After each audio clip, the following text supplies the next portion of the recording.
perdida salvou.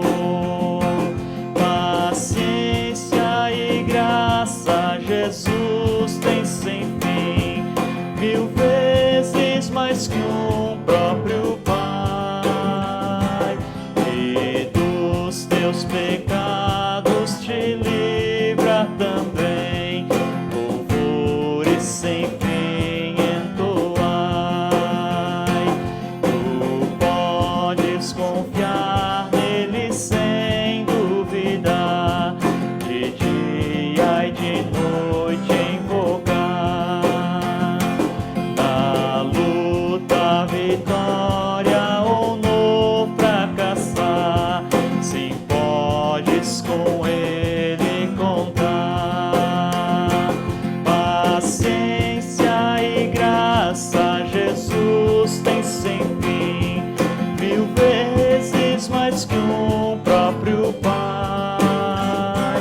E dos teus pecados te livra também, louvores sem fim entoai. Sim, Deus tem mandado seu Filho a nós, que deu-nos pleno perdão, vencendo por nós o inimigo atroz, e guia-nos por sua mão. Paciência e graça Jesus tem sem fim, 1000 vezes mais que um próprio Pai. E dos teus pecados te livra também, louvores sem fim entoai. Entrega então tua vida a Jesus, pois ele tem todo o poder. Ainda te dá um caminho de luz, que sempre te podes valer. Paciência e graça Jesus tem sem fim, 1000 vezes mais que um próprio Pai.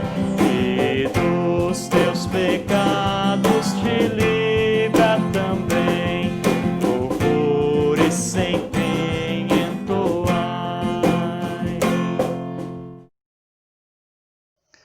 Muito bom dia, saúdo a você nesta manhã especial de domingo, na graça e na paz do nosso bom Senhor e Salvador Jesus Cristo. E a palavra bíblica para esse momento, nós lemos em Provérbios, capítulo 8, versículo 35, pois quem me encontra, encontra a vida e alcança a favor do Senhor. Pois quem me encontra, encontra a vida e alcança a favor do Senhor. Sabe quem está falando aqui?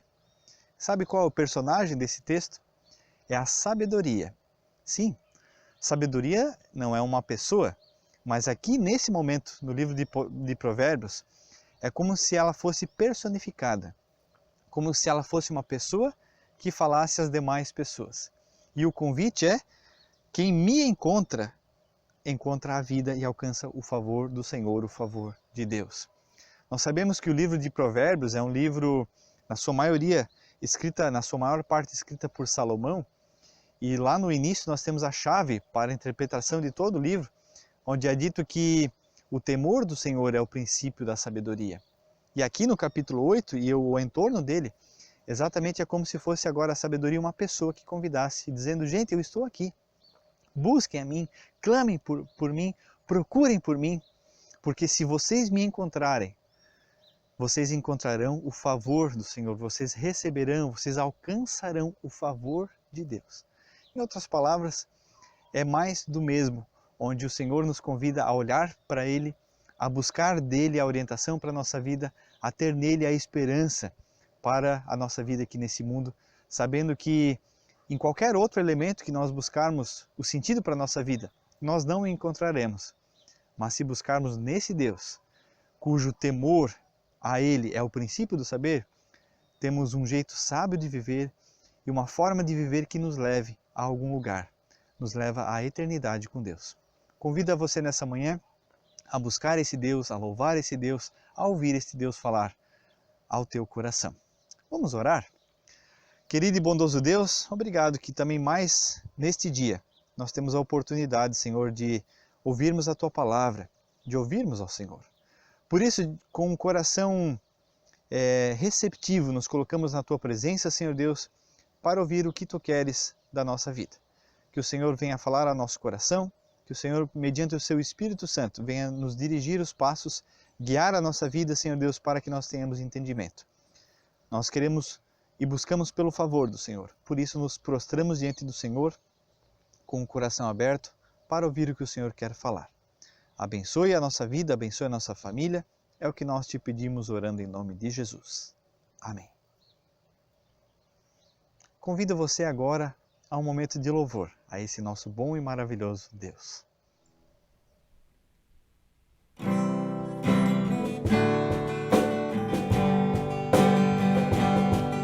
Como água cristalina de um rio que vai pro mar, a minha alma vai a ti, só pra te adorar e cantar tua bondade, meu Senhor, meu bom Jesus, aleluia.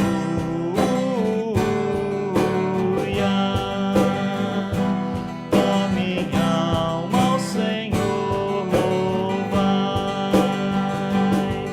assim como a relva verde na encosta da montanha, meu amor diante de ti, do mesmo modo se esparrama, se apegando em tua grandeza, minha rocha, meu Jesus, aleluia.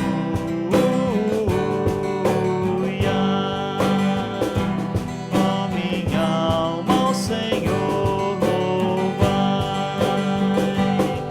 como a abelha necessita do néctar de uma flor, eu não sobreviveria longe de ti, ó meu Senhor, pois tu és o meu auxílio, minha vida e minha paz, aleluia.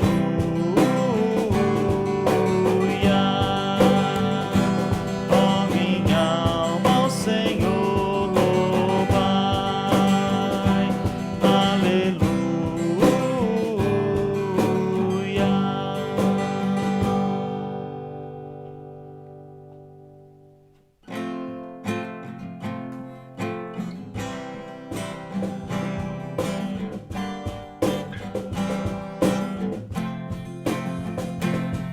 Bem cego eu andei e perdido vaguei, longe, longe do meu Salvador, mas da glória desceu e seu sangue verteu, por salvar a um tão pobre pecador. Foi na cruz que a tremer percebi meu pecado castigado em Jesus. Foi ali pela fé onde os olhos abri, e hoje salvo me alegra em sua luz. Bem ouvia falar dessa graça sem par que nos deu Salvador em Jesus, mas eu surdo me fiz, converter-me não quis ao Senhor que por mim morreu na cruz. Foi na cruz que a tremer percebi meu pecado castigado em Jesus. Foi ali pela fé onde os olhos abri, e hoje salvo me alegra em sua luz. Mas um dia senti meu pecado e tremi, vendo as penas da justiça e da lei.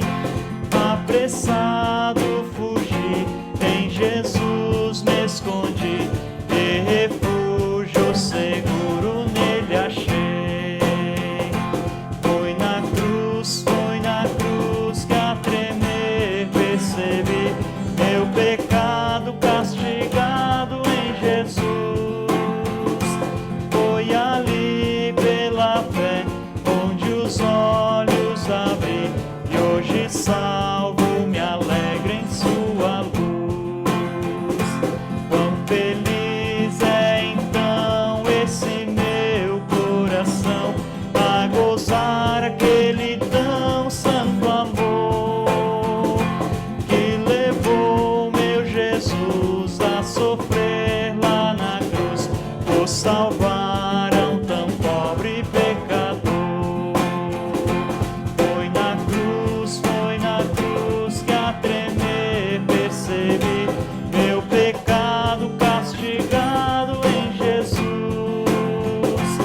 Fala, gente querida, tudo bem?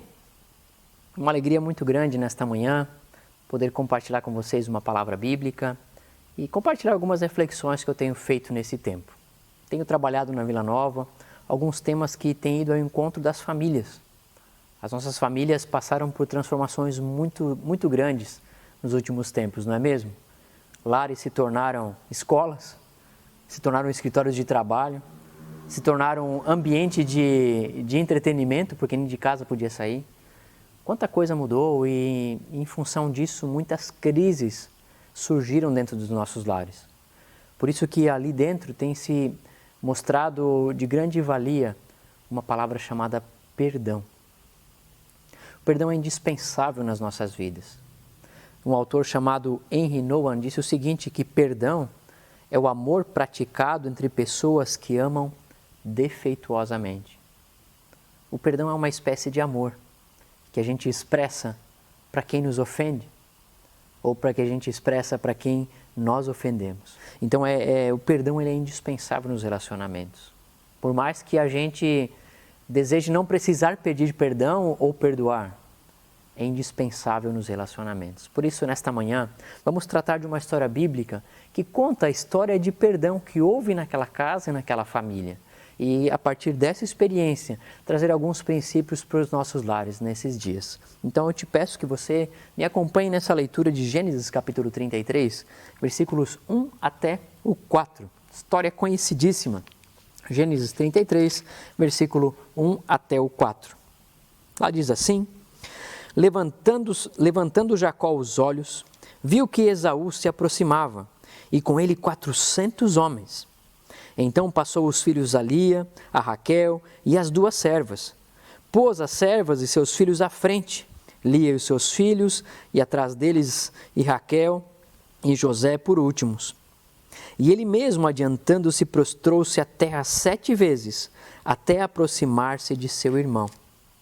Então Esaú correu-lhe ao encontro e o abraçou, arrojou-se-lhe ao pescoço e o beijou e choraram.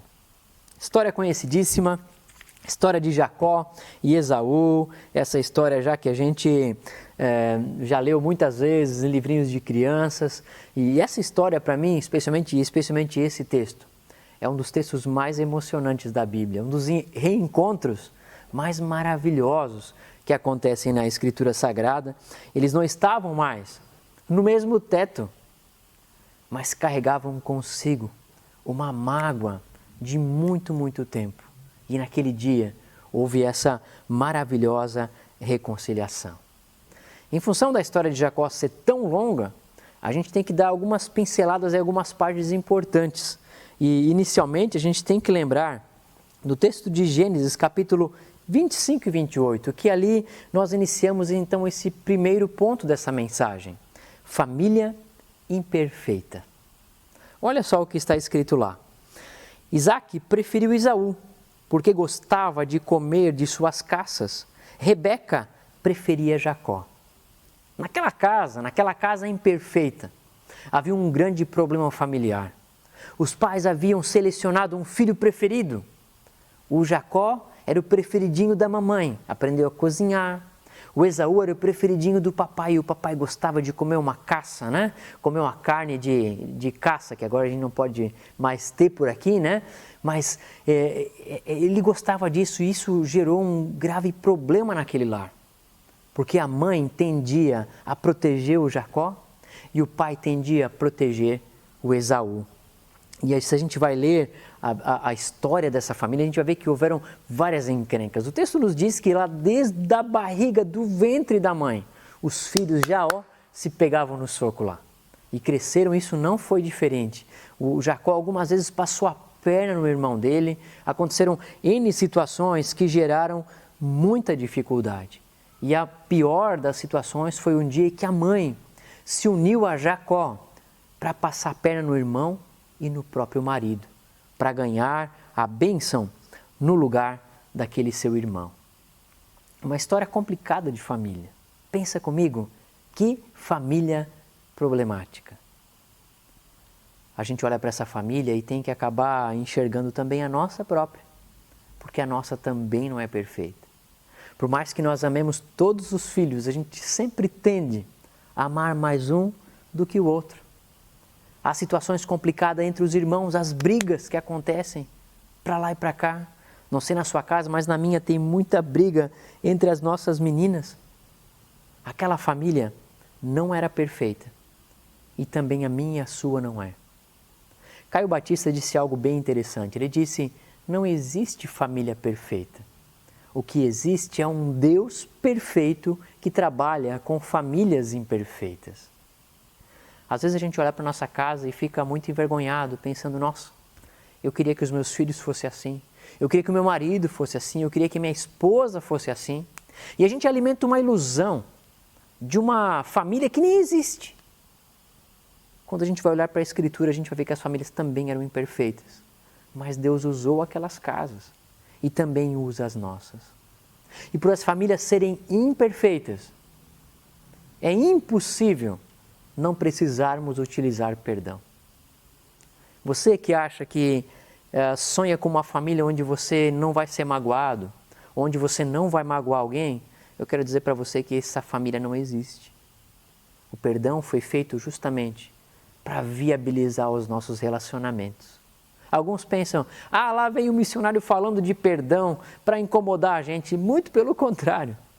O perdão é uma ferramenta dada por Deus para facilitar os nossos relacionamentos e não para atrapalhar eles. Então o perdão, ele é indispensável nos nossos relacionamentos.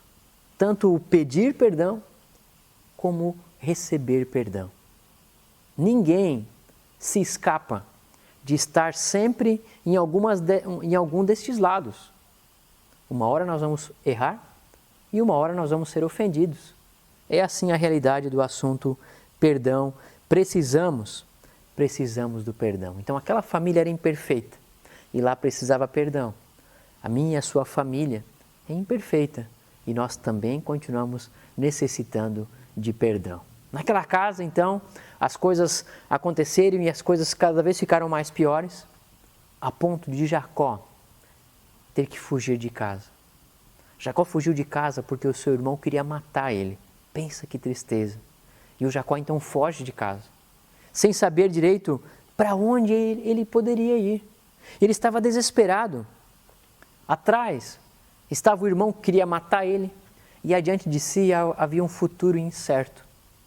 E ele vai sem muita expectativa, com uma culpa no seu coração, mas ele vai adiante porque ele deseja seguir. Ele não pode voltar para casa. Isso nos leva ao segundo ponto. O perdão começa com Deus.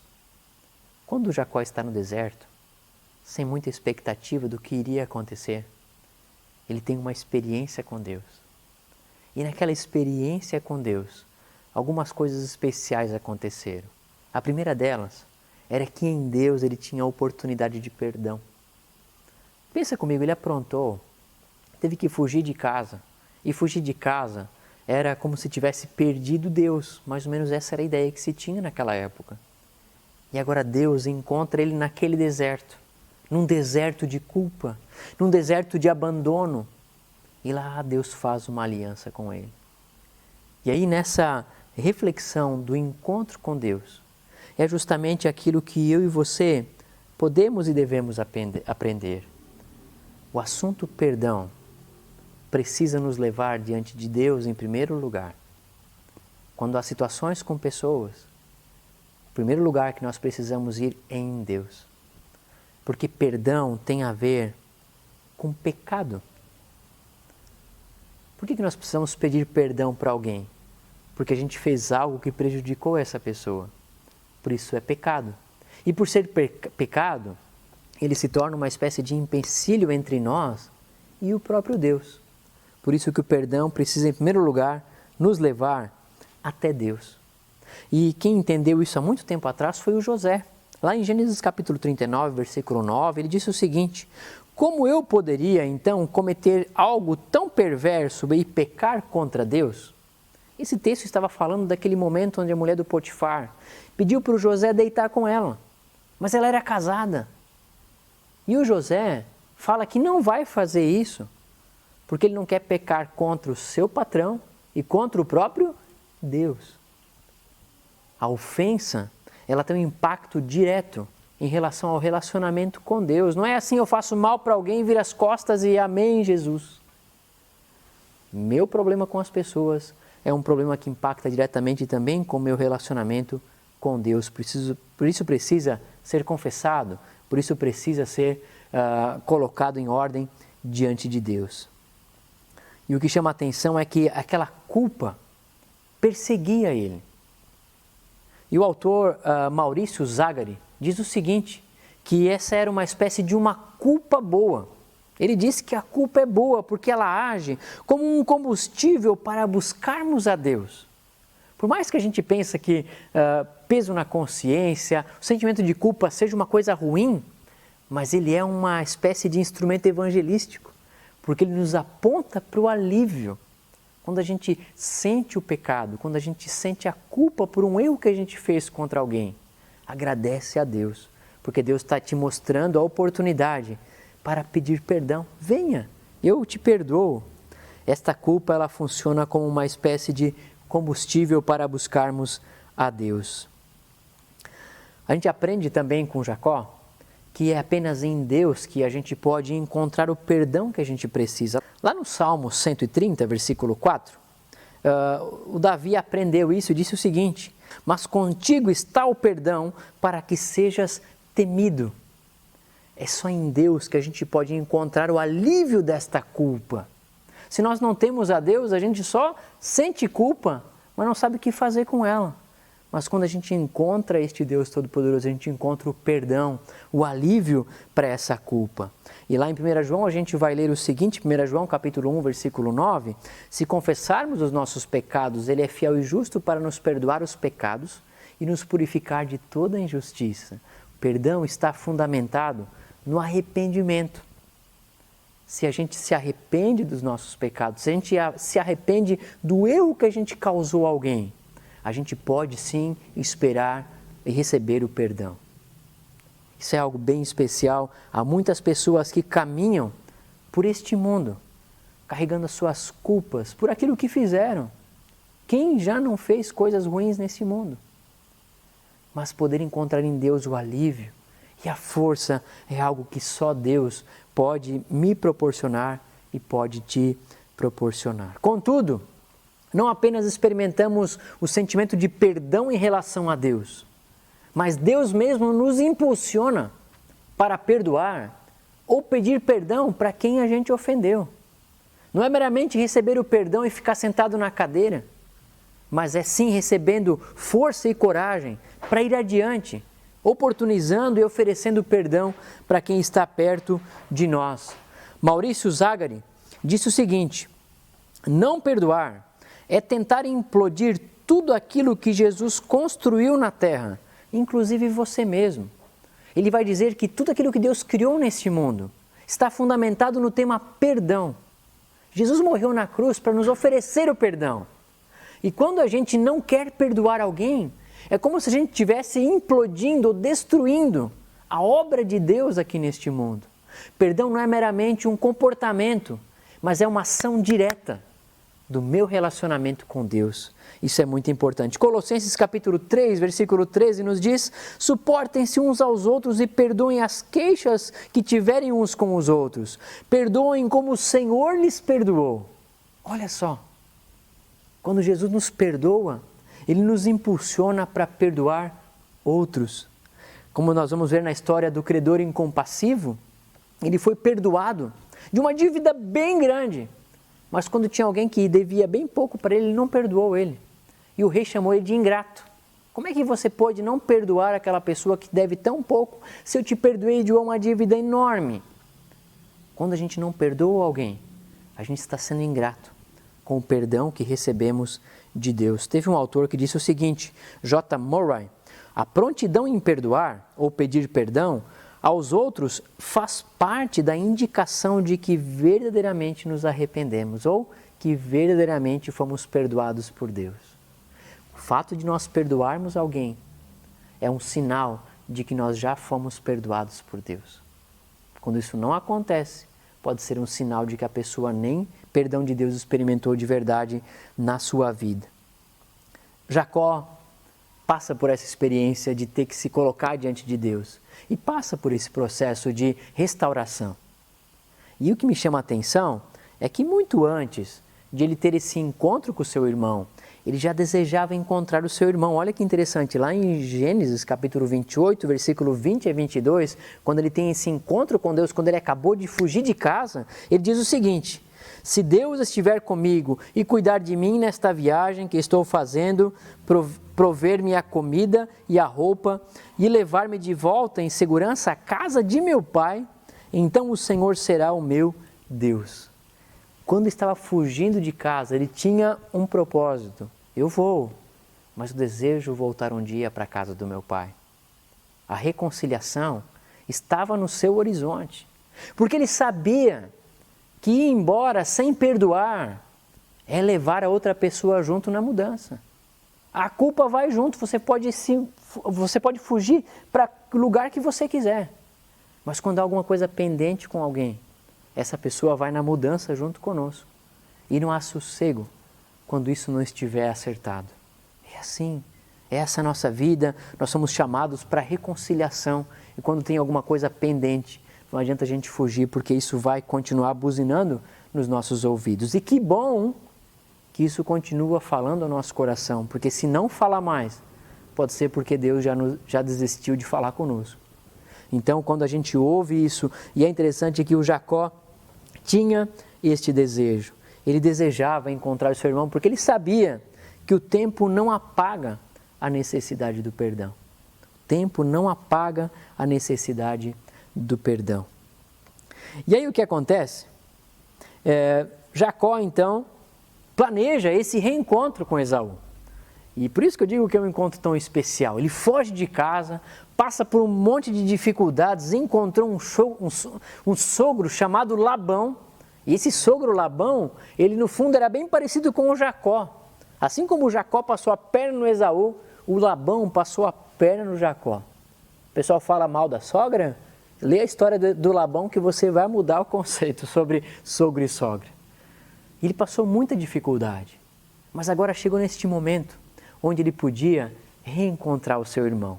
Mas aí você pensa, a última lembrança que ele tinha do irmão é ele ouvindo assim: eu vou te matar! E agora ele está diante do encontro com o seu irmão. Pensa o medo, pensa o pavor. E se você vai ler um pouquinho os textos anteriores, você vai perceber tudo o que ele fez para tentar amenizar um pouquinho o medo do irmão. Várias coisas ele vai colocando aí no texto, e se você tiver um tempinho, leia todo esse texto a partir do capítulo 30 em diante, um pouquinho antes, para você entender um pouquinho o que acontece. E aí você vê, né, que ele manda alguns servos para ver se o Jacó está vindo. Então ele manda alguns servos para ver se o Esaú está vindo e tal, e o servo volta dizendo o seguinte: ele está vindo sim, olha, com 400 homens. E aí você pensa, alguém que você fez mal para essa pessoa, que a última coisa que você lembra é: eu vou te matar, e agora esse homem está vindo com 400 homens para te encontrar. Você não espera um abraço, você espera uma vingança. E ele então vai apavorado. Eu penso que foi o caminho mais difícil na história de Jacó. O caminho mais complicado de retorno, o caminho mais complicado de reconciliação. Mas ele faz esse caminho, e nesse caminho de volta, ele ensina alguns princípios para a gente. E aqui eu quero falar alguma coisa bem importante. Quando nós falamos sobre o assunto perdão, geralmente a gente enxerga perdão no sentido: eu fui ofendido e agora eu vou perdoar, que também faz parte, que é importante. E poucas vezes a gente olha o assunto perdão como um tema que eu preciso pedir para alguém, como se eu tivesse ofendido alguém. Geralmente, a gente olha perdão na perspectiva de quem está certo. E eu acho que isso tem a ver com o nosso orgulho, com a nossa arrogância. Porque até inclusive quando a gente está errado, a gente diz que está certo. Então eu quero te convidar nessa parte final para que você se coloque no lugar de Jacó. Pense comigo, não pense no teu marido, não pense na tua esposa, não pense nos teus filhos, não pense nos teus pais. Pense em você. Você quando ofende alguém, Você lembra aquela situação que você fez mal para alguém, sem querer ou por querer, não importa. Essa parte final, Jacó nos ensina um princípio bem interessante de quando a gente vai fazer esse reencontro, esse processo de pedido de perdão. Olha o que a gente aprende com Jacó. Primeira questão, ore por este reencontro. Jacó orou para que Deus protegesse ele. Faça isso. Se há alguma mágoa, alguma situação que você causou na vida de alguém, ore por este momento, para que Deus prepare você e que especialmente Deus prepare a outra pessoa, para que ela consiga também te perdoar. Ore por este momento. Segunda questão, reconheça o erro sem justificativas. Muitas vezes a gente faz o mal para alguém e chega lá, mas eu fiz por quê?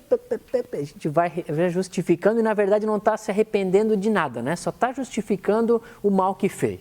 Não é a justificativa que abre o coração da outra pessoa, mas é o arrependimento sincero. Então, largue de justificativas. Jacó se comportou como um servo, falou, olha, eu estou aqui, me submeto à ira do meu irmão, estou aqui diante disso. Isso nos leva à terceira questão, humildade para aceitar a fúria do outro. Não precisa ficar tão bravo, né? A gente, que tempestade! Mas para outra pessoa, aquilo que a gente fez foi muito mal. Então, tenha paciência de ouvir umas palavras talvez mais fortes, ou a fúria da outra pessoa. Seja humilde para ouvir a fúria do outro. Quarta questão, tente ressarcir o prejuízo, quando é necessário, quando é possível, obviamente. Quando a tua ofensa teve algum prejuízo financeiro, por exemplo. Uma coisa que me chamou a atenção aqui na história de Jacó, é que quando Jacó passa a perna no seu irmão no assunto bênção, ele foge e fica com a bênção, entre aspas. E agora nesse texto nos fala que ele dá presentes para Esaú. Gado, né, dá cabras e tal. E eu sempre pensava que isso era uma espécie de agrado para amenizar a fúria do irmão dele. Mas quando eu estava lendo alguns comentários, eles disseram o seguinte, no Antigo Testamento, tudo que você tem é bênção de Deus. Deus te deu isso é bênção de Deus.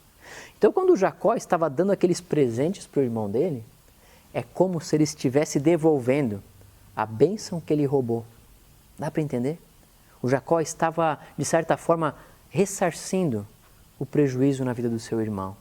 Esteja ciente disso, às vezes é necessário que eu e você precisemos ressarcir quando há algum prejuízo financeiro, por exemplo. A quinta coisa que a gente aprende com Jacó, se coloque no lugar do outro. Pense se fosse com você. Isso às vezes ajuda você e eu a entendermos um pouquinho a reação das outras pessoas. Sexta questão, tenha paciência para reconquistar a confiança. Quando a gente quebra um relacionamento de confiança, é muito difícil reconquistar. Não tente extrapolar as coisas, cobrar que o outro já confie em você logo. Tenha paciência em reconquistar a confiança. E a última questão que a gente às vezes se pergunta, e se a outra pessoa não perdoar? Acontece às vezes, né? Você vai com humildade, suporta a ira, a pessoa fala um monte de coisa e no final pode ser que a pessoa diga que não perdoa. Romanos capítulo 12, versículo 17 e 18, o apóstolo Paulo vai falar que a gente tem que fazer a nossa parte. Ele diz assim, no que depende de ti, tende paz com todos. No que depende de ti, né? Naquilo que é a tua parte, faz a tua parte e tenha paz. Você não pode fazer a parte do outro, você não tem como obrigar a outra pessoa a te perdoar. Você não tem como fabricar o perdão de uma outra pessoa a você. Mas você pode fazer a sua parte, que é perdoar. Às vezes a gente até usa a desculpa, né? Eu não vou pedir perdão porque o outro não vai me perdoar. Isso é uma desculpa esfarrapada. A nossa tarefa é fazer a nossa parte. É isso que a gente deve fazer. E aí tem uma parte específica nessa imagem. O que a gente vê nessa imagem? De um lado, no meio a gente tem a cruz. No lado a gente tem um ofendido, no outro lado a gente tem um ofensor. E geralmente esse ofendido e o ofensor tem as flechas para as laterais, Porque geralmente é assim, né? Cada um olha para o outro lado, né? Ninguém, ó, eu fiz o mal, mas eu não vou agora lá pedir perdão para outra pessoa. E o outro que foi ofendido ainda mais, né? Eu só vou perdoar quando a pessoa vir aqui se arrastando pedir perdão para mim. No meio onde se encontra o risco que eles estão, é a cruz. E é justamente nessa dinâmica que a gente pode se reencontrar. Nós só podemos nos reencontrar em Jesus Cristo. É em Jesus Cristo que tanto o que ofende como aquele que é ofendido recebe uma palavra.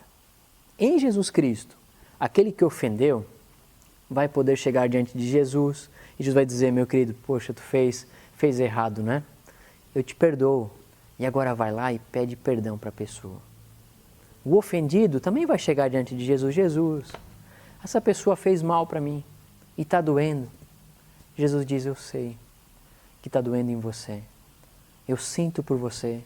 Eu me importo por você. Eu te ajudo a sarar essas feridas. Mas olha, eu já te perdoei de coisas muito piores. Então aquilo que ele te fez é pouco, perto daquilo que eu já perdoei por você. Então vá e perdoe. O assunto perdão, ele não tem como ser dividido ou separado do relacionamento com Deus. E é no relacionamento com Deus que o que ofende e que aquele que é ofendido se encontra. Então por isso que o meu desejo para a minha vida e para a sua vida é que nos aproximemos cada vez mais do Senhor Jesus Cristo. E é nele que a gente tem a referência adequada para receber o perdão e para compartilhar o perdão. Que o perdão seja uma realidade no seu lar, no seu trabalho, lá onde você convive. Que Deus te abençoe. Vamos orar? Senhor nosso Deus, muito obrigado que no Teu Filho Jesus Cristo, entregue por nós neste mundo, nós temos o perdão, nós temos onde buscarmos perdão e também temos como concedermos perdão àqueles que nos ofenderam, Senhor. Obrigado que o Senhor não nos abandonou neste mundo, mas na sua infinita misericórdia, a qual te somos imensamente gratos, o Senhor renova a cada dia a tua misericórdia e a tua graça sobre a nossa vida. Pedimos, Senhor Deus, sabedoria para olharmos para as situações da nossa vida, onde nós precisamos pedir perdão e também onde nós precisamos liberar perdão. Que o Senhor nos ajude. Nós não temos forças para fazer isso sozinhos, mas pedimos assim o Teu guiar e que no poder do Teu Santo Espírito possamos ter a coragem de fazer aquilo que é certo, de fazer aquilo que é da Tua vontade, Senhor. Senhor, abençoe o restante desse dia, abençoe essa semana que inicia.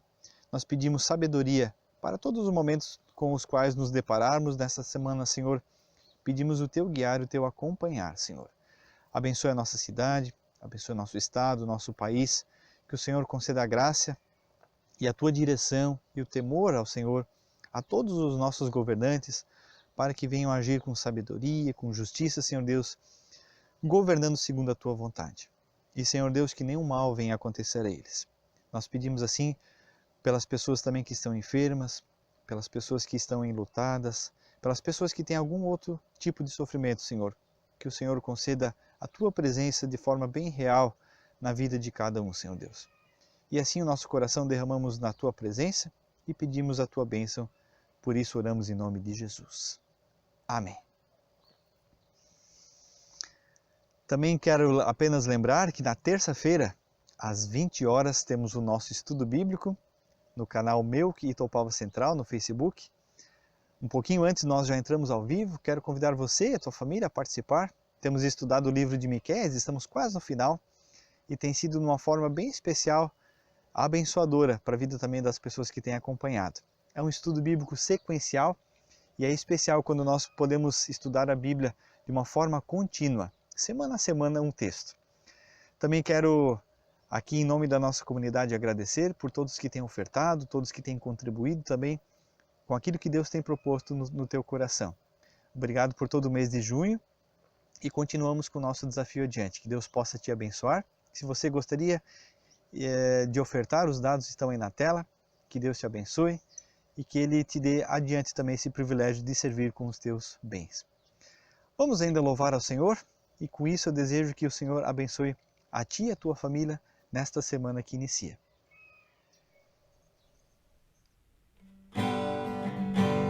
Chuvas de bênção teremos, é a promessa de Deus.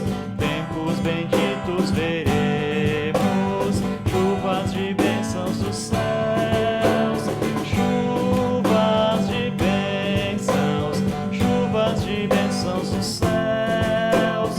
Gotas somente nós temos, chuvas rogamos a Deus. Chuvas de bênção teremos, vida de paz e perdão. Os pecadores indignos, graças dos céus obterão. Chuvas de bênçãos dos céus. Gotas somente nós temos, chuvas rogamos a Deus. Chuvas de bênção teremos, manda-nos já, ó Senhor. Dá-nos agora o bom fruto dessa palavra de amor. Chuvas de bênçãos dos céus. Gotas somente nós temos, chuvas rogamos a Deus. Chuvas de bênção teremos, chuvas mandadas dos céus. Bênçãos a todos os crentes, bênçãos do nosso bom Deus.